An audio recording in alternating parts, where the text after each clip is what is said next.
Good morning and welcome to today's mini project. And today's mini project is trying to breathe some life into this old Beko DCU7230W condenser tumble dryer. So as you can tell, one of the first things that we need to replace is this front panel button, which came away some time ago. And we also have these, which are drum support rollers. And they sit approximately here and here, either side of the drum. To get to them is a little bit more involved, and you're going to follow me on that journey today. So, you'll need to obviously isolate the machine from the mains. You'll also need a good selection of cross-headed screwdrivers, possibly a socket set, and obviously ensure that those screwdrivers are the isolated type, so the ones with the full plastic thing. And one of the first things that we'll probably need to remove is this heat distribution duct. So you've got the fan down there that runs up, air runs up over a heater and then into the back of the drum. It goes through the front of the machine, through the lint filter, through the condenser there, and then obviously it all starts the circuit all over again. So let's get started. So the first thing we're going to remove is this top cover. And on these machines, the top cover is held in by 1, 2, 3 cross-headed screws.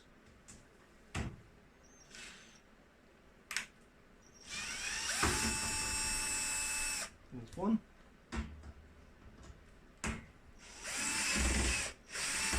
There's another. And number 3. Now this one is a little bit problematic coming out, but that comes out. And that cover itself pulls backwards and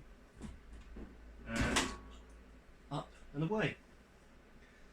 Don't be surprised if there is a fair amount of lint inside the machine.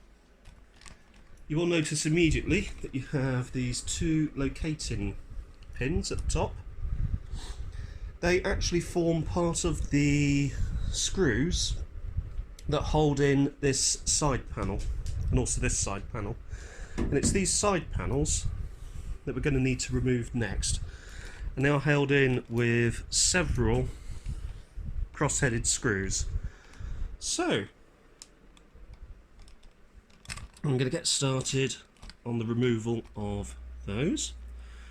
But to save you having to watch me, I will be back very shortly.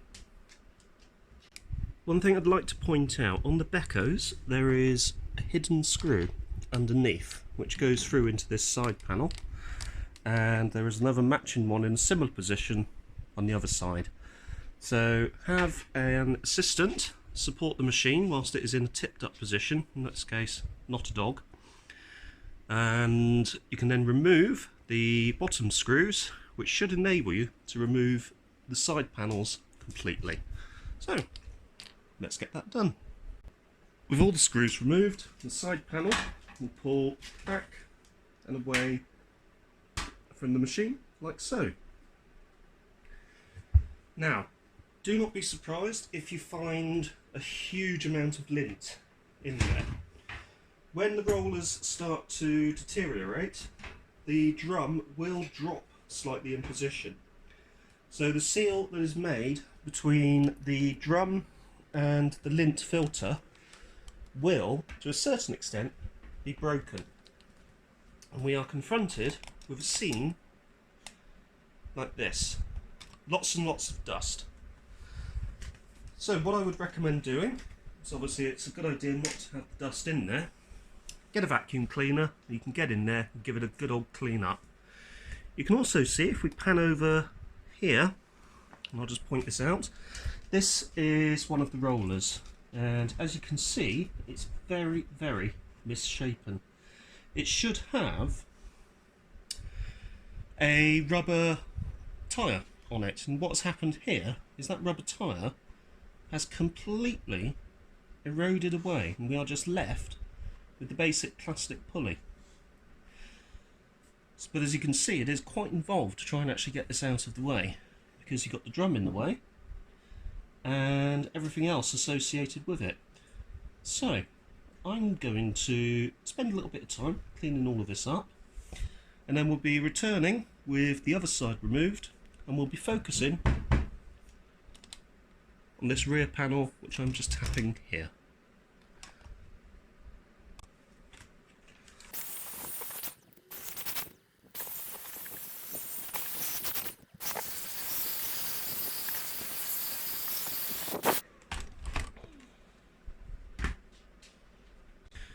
And with the other side panel removed, we can take a look at the inside of the machine and how the motor is laid. Oh, keep your nose away from that capacitor. How the motor is laid out, how the fan housing is laid out, which is over there. So we've got the motor there, fan housing, we've got the tensioner there. And on this one, we've actually got a two belt arrangement. So we've got the large belt here, which goes around the drum itself, and you've got the smaller belt there, which goes from the motor onto that idler wheel. We also have another fan housing at the front, and we've obviously got the motor in the middle, which is like a double spindle affair on this particular unit. And obviously we've also got the drum here. You can also see, again, the wheel on this side, which is also very worn. Doesn't have any kind of rubber on it whatsoever. This is what it should look like, and that is what it looks like at the moment. So the next job is to give this side a bit of a vacuum out.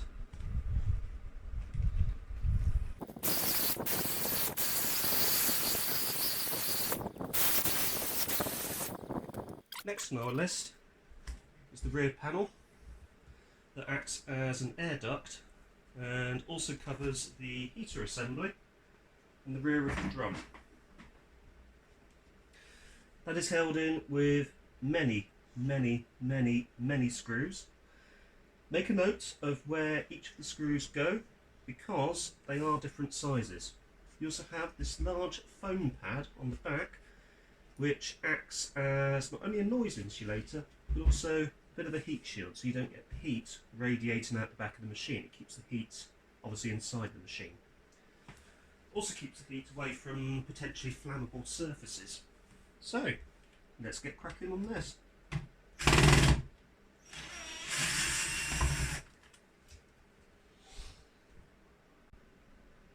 Depending on your dryer, the back may be held on with some sticky material.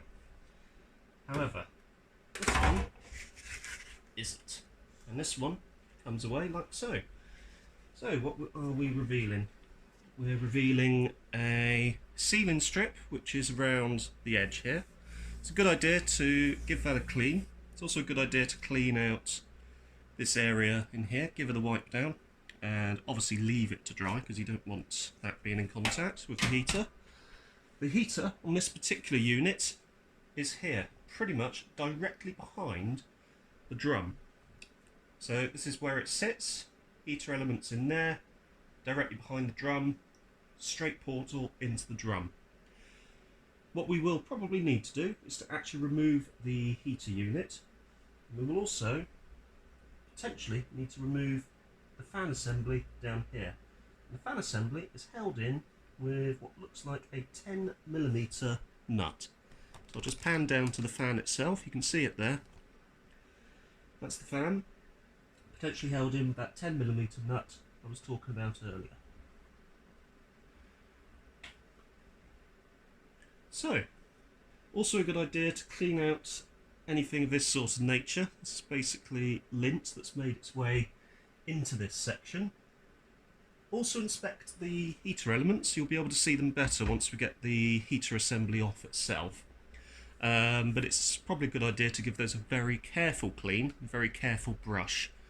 Try not to damage them. It may actually be even better just to blow them out with a well, literally just blow on them to clear them any dust that may be present. Right. Next thing to do, let's get the heater out of the way. Follow the loom. The loom goes into the back of the machine. And there is a multi-connector here. So the multi-connector, if we just pan in, is here. So that's the loom that runs to the heater, and that's the rest of the loom that goes into the main body of the machine.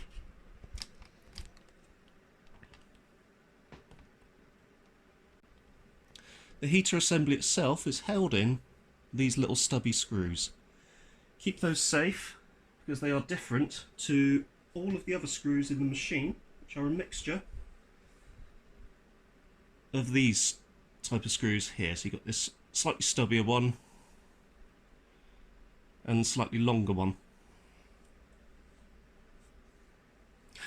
There are 1, 2 and 3 screws holding in the heater unit. You have a support blade, which is also a ducting blade here, and one that I've removed here for access to give that area a bit of a clean. So, be careful with the wiring itself over these temperature sensors.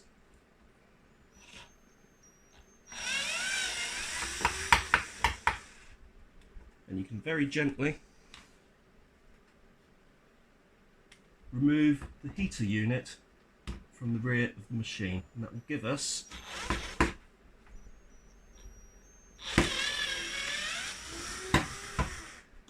access to the drum itself.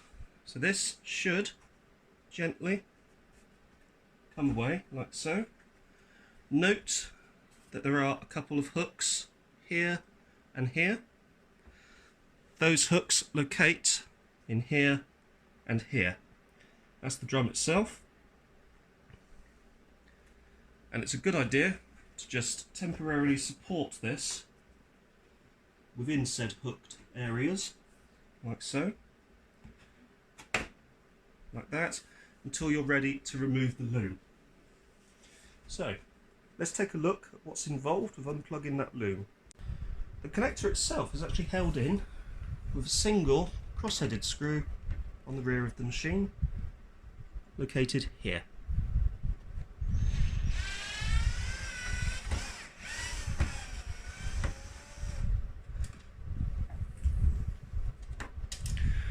What that serves to do is actually free up this connector, which will come out and into slightly better view. You will find that there is a cable tie holding it to the rear of the machine. The cable tie is accessible here on the back of the unit. Make note to re-cable tie this when you come to reassembly. You get a pair of snips and you can snip that, which will release the cable and will enable you to unplug it from the loom itself. With that cable tie removed, we can now actually get hold of the connector itself. This goes to the main body of the machine, it goes into the main loom of the machine. This spur here goes to the heater assembly. There are 2 connectors. Blue is at the top, white is at the bottom. They release with a gentle pull.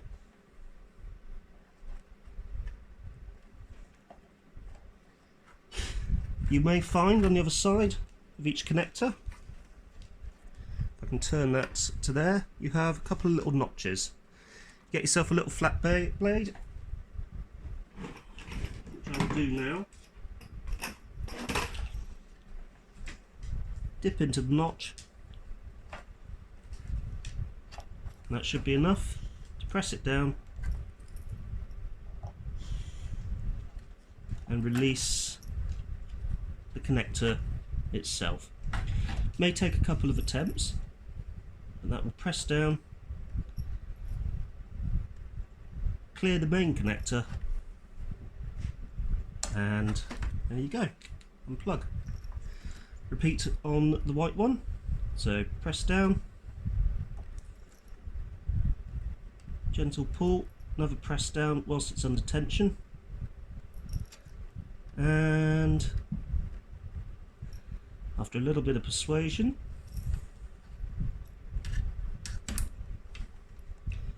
you're unplugged. So you get your main loom there, and don't forget, white at the bottom, blue at the top.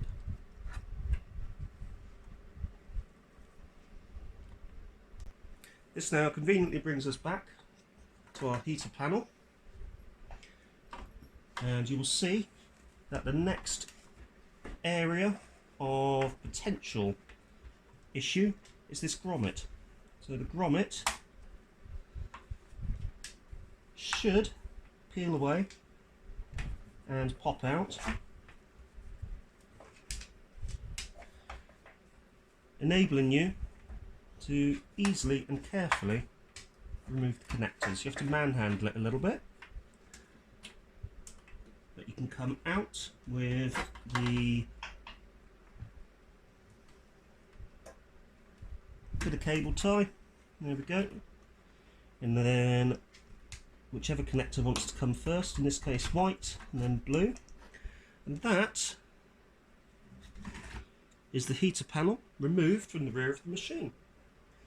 We're now in a position where we can actually get in there and start looking at removing or undoing this entire rear panel. We may need to remove the fan as well. I will check into that because it does seem to be part of this plastic assembly. So there is the possibility that because it is part of a separate assembly down here, we may not actually need to remove it. However, I'm not going to count any of my chickens. We're going to do a bit of investigation and see exactly what needs to come off. So you will need to release the tension on the main belt. And that can be done by literally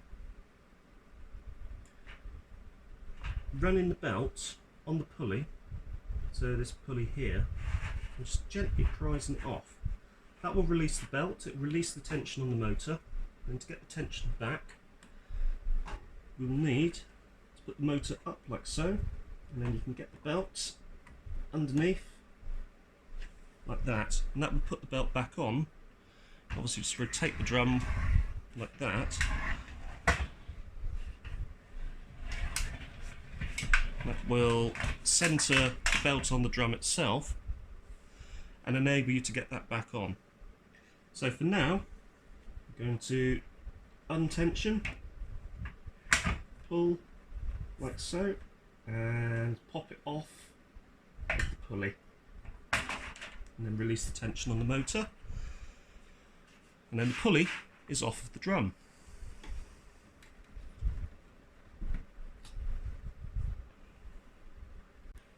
To preserve the life of some of the more major components on this machine, we have this vent at the front. This is our fan that will draw air over the heater assembly, which will be on the back, but at no point does it come in contact with the air coming out of the drum. So air comes in at the bottom. The motor is shielded, as you can see here, there's no dust in the motor.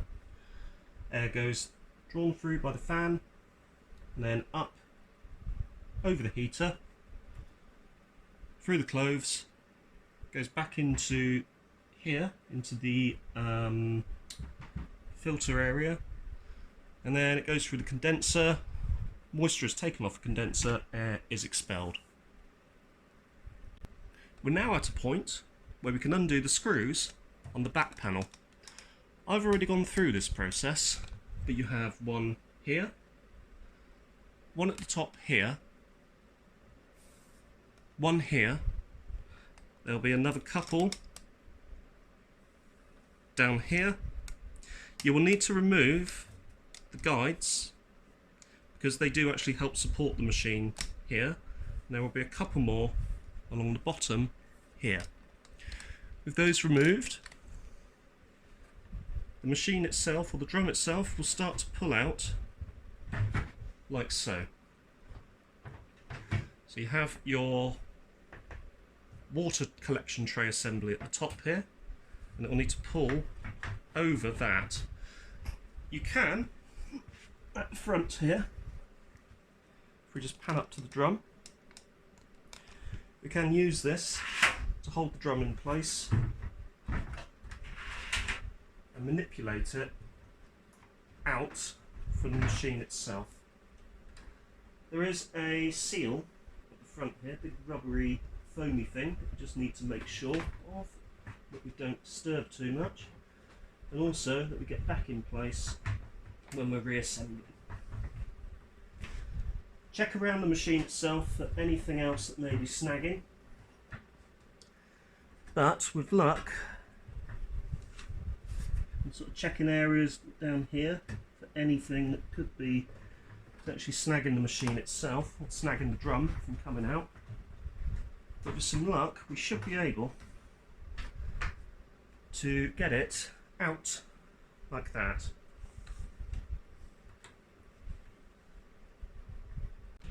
Potential snagging points with the removal of the rear panel is the main loom, and the main loom clips into these little joints here, which basically fold apart and unclip. They run down the side of the machine, so you need to unclip all of them to release the loom. There is an earth connector here which will need to come off, so that might take a little bit of effort just to pull that off. So be careful with it so that you don't break it.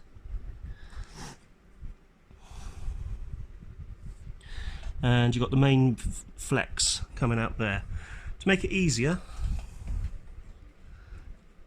these are actually held in 1, 2 and 3, so we can undo those 3 screws, which should release that enough to allow us to get the back off the unit. So you will find that the earth and suppressor assembly are screwed into the back of the machine, but they're also fed into the main part of the back of the machine with these little lugs here, and they actually locate here and here. So with those removed, that will actually give you a lot more opportunity and leeway to prise out the back of the machine, so we can free off potentially the flex. As you can see here, the flex is located in this plastic unit here. That's held in with a single screw, but that should actually become a little bit freer. Make a note of where the flex is connected. So on this side, blue for neutral. On this side, brown for live. It's a good idea to take a photograph of this because it will make our life a lot easier if we can actually remove the flex. We also have the earth cable connected to the main body of the unit there. So if we can get this flex out of the way, it will make access a lot easier. Take a photograph of all of the connections, and that way you can refer to the photograph a little bit later when you come to reassemble the machine. So I'm going to do that now with a suitable camera. Come in here, get a photograph of all of those connectors.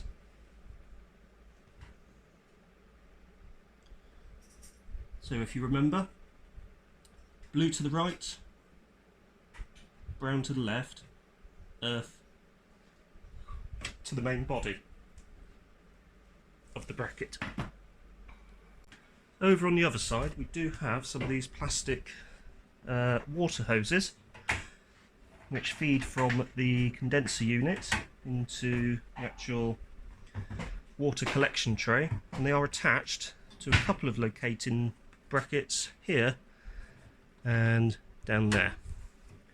With those out of the way, we're in a much better position to be able to release the drum from its captivity. So I'm going to pop open the door.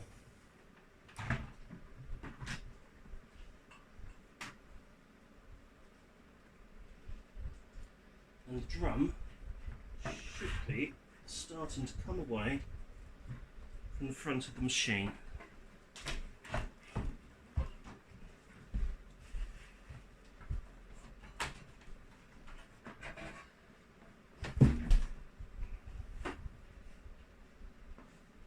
go.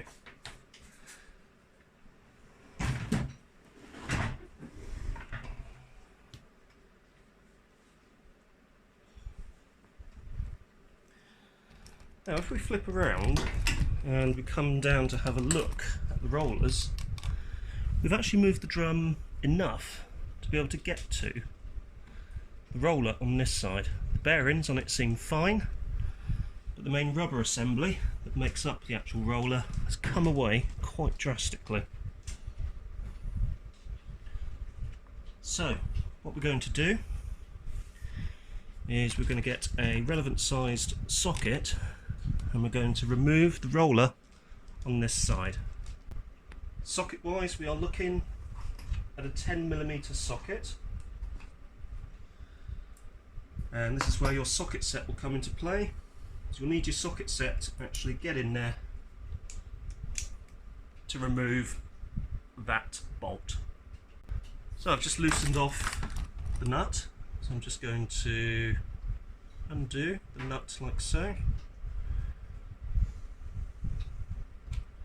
That will enable us to remove this from its spindle, and we can actually take a look at the damage.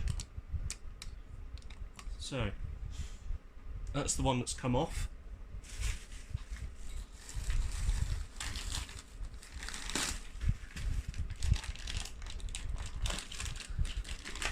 And here is the one that's going on. Look at the difference.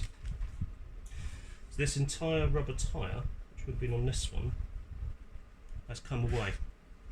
The bearing itself still feels pretty good, but it's this sacrificial rubber out exterior that does seem to eventually perish and come away from the unit. You've got your single 10mm nut there, you've got the spindle inside the machine, and it's a good idea just to get in there again with a vacuum cleaner and give that whole area a good old vacuum.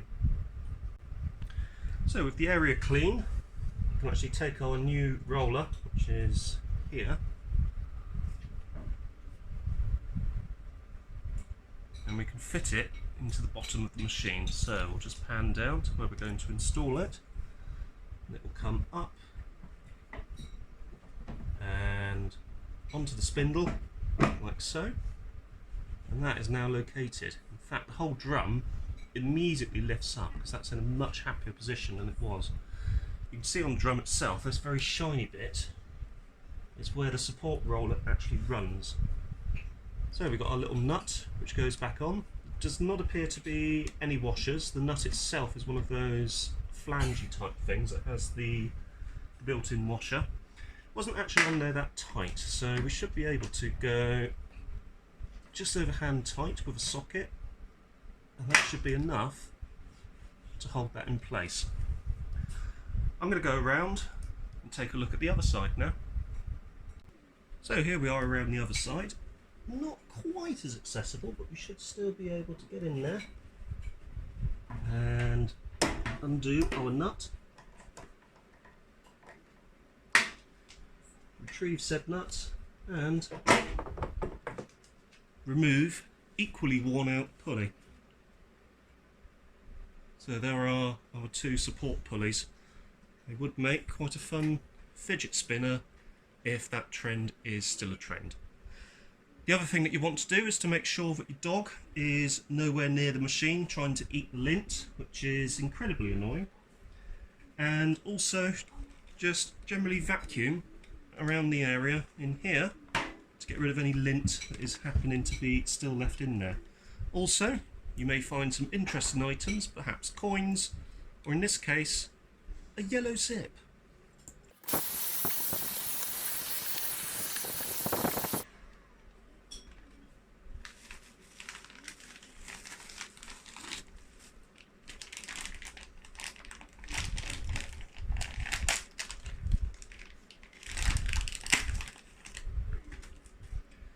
So after the vacuuming, we come in with our new roller up onto the spindle. You'll notice that immediately the whole drum starts to sit a lot better with that newer one in place. So come forward a little bit because the drum will sit on that eventually. It needs to go fully on the spindle like so. On with your 10mm nut. Make sure that you don't cross thread it. If it goes on difficultly, stop, back it off, and then re-thread it on again. And then we come in. In this case, this simple little set I keep in house is actually enough to do this. So I don't need to go outside and get my special super duper socket set. And there we go. So the next thing that we need to do is we need to relocate the drum, make sure that this foam seal is back in place, get the belt back on, and generally reassemble the machine. So I'm going to start with getting the back on and getting the drum reseated. At the front we have this foam seal that actually lives inside a little cavity in the front of the machine. But what has happened over the years of those pulleys wearing out is it's gradually been popped out through the motion of the drum. So we need to make sure that the drum itself goes nicely back into position and makes contact with both of these pulleys on this part of the drum here. So that's the part where the drum will be supported. So we can see now that the machine is back in position. You may need to pull the machine together, and the way I did that was just basically to put myself against the rear of the machine and then pull the front, and it pops back into place. You'll see that because I reseated that foam gasket, that is now firmly back where it should be, so we should get a lot less lint coming into the front of the machine. What I'm going to do now is to actually start with screwing the back onto the unit itself. I've already started here by putting these pipes back into their clipped areas. So I'm going to start putting this back together, starting with the rear panel.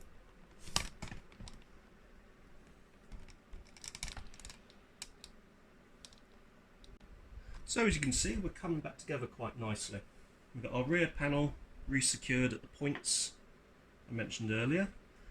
We've got the guiding stakes, or strakes, or whatever you want to call them, back onto the machine. Incidentally, these do need to be removed, as they do hold in the back panel at a couple of points to the plastic assembly at the base of the machine. So the next thing we can do, completely optional which way you want to go about this. You can either reattach the belt, or, like I'm going to do, put the heater unit back on and feed the loom back into the machine itself. So the heater unit has been sat to one side waiting patiently. Now you can see the sort of damage that the heater unit will actually get from the moisture inside the machine. We live in a semi-hard water area, and all of this appears to be limescale. So it is a good idea to run a softener in your washing machine, or an additional softener. So I'm going to give this a bit of a vacuum, gently obviously, because you don't want to damage the delicate heater coils which are inside the unit there.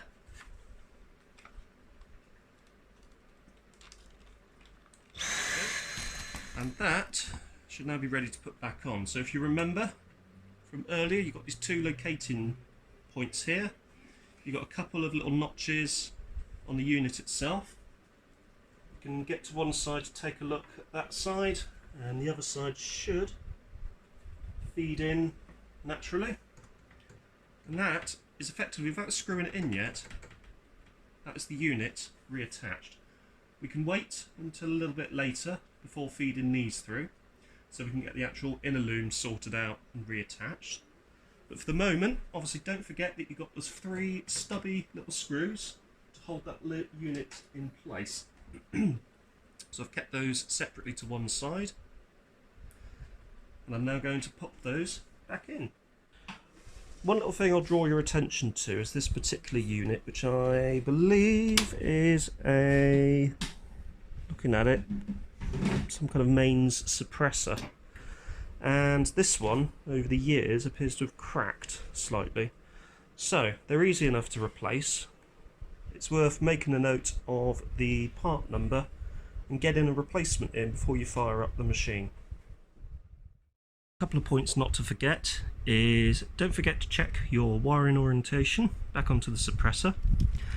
Don't forget that you have 3 stubbier screws to connect the suppressor assembly, earthing point and flex to the back of the machine. And also do not forget the 2 earthing connectors. One comes off this main loom here, the other off of the mains plug lead itself. Don't forget those, otherwise you will have a very, very bitey machine, let's say. Or something may go pop and ruin something more expensive. So we're now at the point where we can actually re-feed all of the loom into these little plastic locating lugs here. If you notice, they have notches on them. There's a notch either side, and they quite literally go over each other like that. Same for removal, up and over, and back over again, up and over, to lock it into place. You've got 2 different positions. If you want a tighter, closer fit, you have an inner notch that it will slip onto, like so, which will be fine for this actually, as that keeps that nicely in place. But you'll notice that there are these located, there's one out here, just in shot, and that will allow us to feed that one into there. And there are a series down the side of the machine that we just need to feed and clip that loom back into. We're now in a position where we can feed the loom, the spur, off of the heater assembly back into the machine. So we have our hole here, we've got our grommet. What I'm going to do is go in with one connector first, followed by the second connector, gently into the machine itself, like so. What it might be worth doing is just removing that old piece of cable tie that we had earlier. Don't forget that you will need to cable tie here the loom once it's obviously back inside the machine. It just keeps it from rubbing on the back of the drum. So what we may need to do is stretch this so it goes over the sheath assembly itself, so that does seem to have just pulled out of the way. So what we would do is I'm going to take this out again, gently feed it out, so it's going to come white first by the looks of it, followed by the blue, and I'm going to gently spend a couple of moments just feeding this back so that we get the grommet more up in this region. So with the new rollers in place, it does actually make getting the belt on a little bit more difficult. If you can move the motor by hand up to a point where you can slide this jack handle underneath the pulley, you can gently prise the entire assembly up enough to just loop on the belt like so. Make sure that the belt is centralised onto the drum. Make sure it's also central onto the pulley between the 2 outer and inner edges of the pulley, and then gently lower to bring up the tension like so. What you want to do is you then want to rotate the drum one complete rotation like so. It will be a little bit stiffer than previous because it is now making contact with those new pulleys. Once you've rotated it, the belt is now centralised. Now, you may notice this little earth connector has come off from somewhere. Have an assistant hold the machine on the other side whilst you tilt it up, and you need to place said earth connector onto this little spade on the motor. Now this one does seem to have been pinched at some point, so it might be worth, doesn't seem to have actually gone through the sheath itself, but if it has, it would be worth tracing this back into the loom and splicing in a new piece of earth wire and a new spade connector. However, for the moment, mine appears to be okay, and it's now back in place on the motor. So, gently lower the unit back down. I need to walk it down a little bit. There we go. Belt is now on. The back is attached. All of your wiring is back in place and located within the loom. The next thing that we need to do is to refit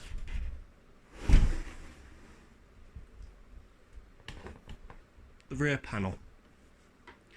So that takes about 1,000,001 screws. I'm not going to bore you with watching that, I'm just going to go ahead and get it done. By the time we come back, said panel will be reattached. So one of the final things I'm going to do before putting the side panels back on is to actually remove the front panel, try and sort out this missing button. Now there is this anti-vibration top location pad that sits like so on the top of the machine itself. That needs to pull away, and that reveals this hidden screw. So you have 1 and 2 screws at the edges, as you can see here and here, and we also have this one just off centre, but it would be hidden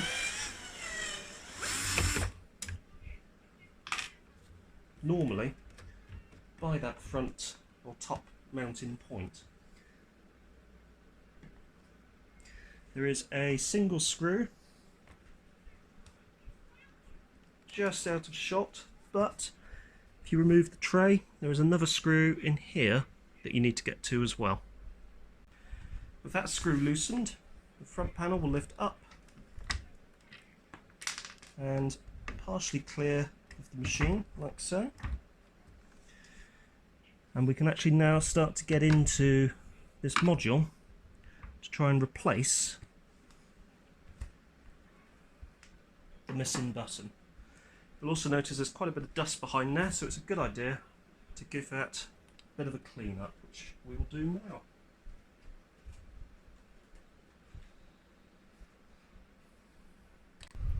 So this does look set to be a fairly fiddly job. So we have a number of screws holding the front panel in place, and the front panel is also clipped in place as well. So I'm going to remove the screws, because ideally I do not want to disconnect any points and parts of this loom, as it will just be a real pain to get it all back together. So if I can just separate the panel, bring the panel forward, I should be able to get the new switch into position. So I'm just panning over to the other side where I am at the moment. And there's a couple of screws over this side as well.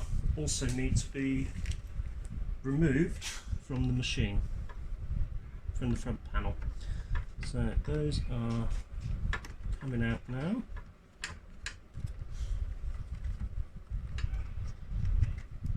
There we go. That one proving to be a little bit trickier. We've got another one here. Just pan back round. Also see we've lost one in there, so we'll get some pliers in a second and get those out. In fact, we'll do that now before we forget.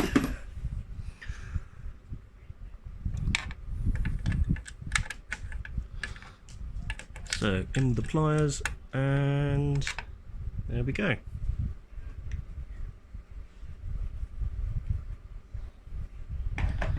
As I say, we've got that other screw there, which I've just brought back into focus. So we'll come down onto said screw and gently undo this one as well. So that, as far as I can tell, I can't see any at the back, is all of the screws holding this in. So we've got a clip over here. If I release said clip, I'm hoping that I can actually bring the whole panel out towards the rear of the machine. There's also a series of clips at the front here, holding the panel in like so. So I should be able to gently prise those out of the way.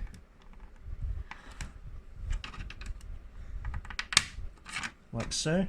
Get a screw into there, screwdriver into there, flat blade, and just pop them out of the way. Or in this case I use the cross head, which worked just as well. And as you can see now, our front panel area is exposed. So what I should be able to do is I may be able to get the switch in there, I may not, it depends if there's any other damage, because it looks like there should be a little panel here. It looks like mine at some point has snapped off, so it's quite possible that I would need a new one of these as well. And it really is a case of how far do you want to go with the aesthetics of the machine. So I probably need to price up one of those as well. What I will do, since I've got the opportunity with it off, so we'll give this a bit of a vacuum out.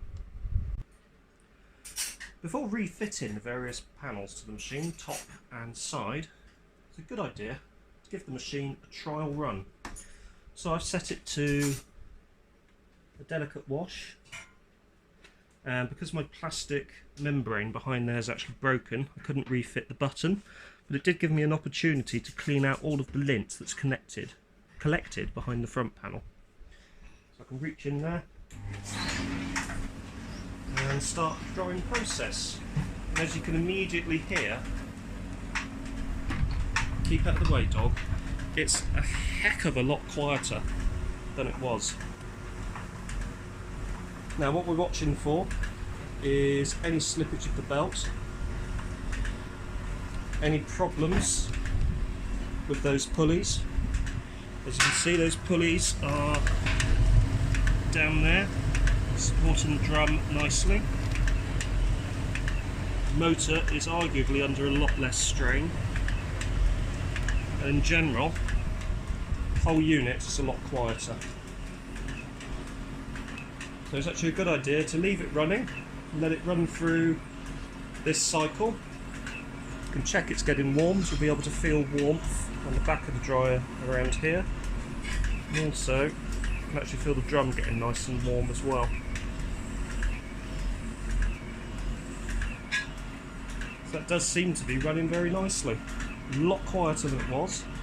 A heck of a lot quieter. In fact, you couldn't actually talk over the sound of the dryer before. Now you can. A lot healthier, a lot better. No horrible clonking noises, which would have been coming from here. And if we pan around again to the other side, so around here. So, I'm actually going to conclude the video there, because it is just going to be a case of me reassembling the side panels and putting the top back on. If you have found this video interesting, don't forget to hit the like button and also consider subscribing. Also hit the notification bell and do all the other stuff that the cool YouTubers with millions of subscribers tell you to do. Maybe I should put some clickbait in this, man gets eaten by tumble dryer, I don't know. Anyway, thank you very much for watching, see you next time.